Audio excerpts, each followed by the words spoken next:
Hi friends. ఏంటి plate చూపిస్తుంది, వేడి వేడి రైస్ చూపిస్తుంది అనుకుంటున్నారా? అవునండి. ఈరోజు లంచ్‌లోకైతే దొండకాయ ఫ్రై ప్రిపేర్ చేశాను. పల్లీల పౌడర్ ఏసి ప్రిపేర్ చేశాను. ఇలా ఫ్రై చేసిన దొండకాయ ఫ్రైని వేడి వేడి అన్నంలోకి వేసుకొని తింటే అబ్బబ్బా! ఆ టేస్టే వేరుంటుంది. చాలా బావుంటుంది.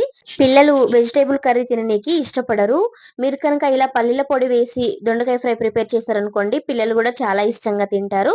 చూడండి, ఇలా వేడి వేడి అన్నంలోకి ఈ దొండకాయ ఫ్రైని వేసుకోండి. వేసుకొని ఇలా బాగా కలుపుకొని తింటే టేస్ట్ చాలా బావుంటుందండి.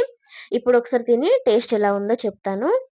మీకు ఒకవేళ దొండకాయ ఫ్రై ఫుల్ వీడియో కావాలనుకుంటే మన ఛానల్‌లో ఉంది. వెళ్లి చూడండి. చాలా ఈజీగా, చాలా సింపుల్‌గా చేసేసుకోవచ్చండి. టేస్ట్ అయితే చాలా బావుంది. మీరు కూడా ఒకసారి తప్పకుండా ట్రై చేయండి. మరి మీకెలా కుదిరిందో కామెంట్ బాక్స్‌లో కామెంట్ చేయండి. మరి ఇంకెందుకు ఆలస్యం, మన ఛానల్‌లోకెళ్ళి ఫుల్ వీడియో చూసేయండి. నా వీడియో కనుక మీకు నచ్చినట్టయితే లైక్ చేయండి, షేర్ చేయండి, సబ్స్క్రైబ్ చేయండి. Okay friends. బాయ్ మరి.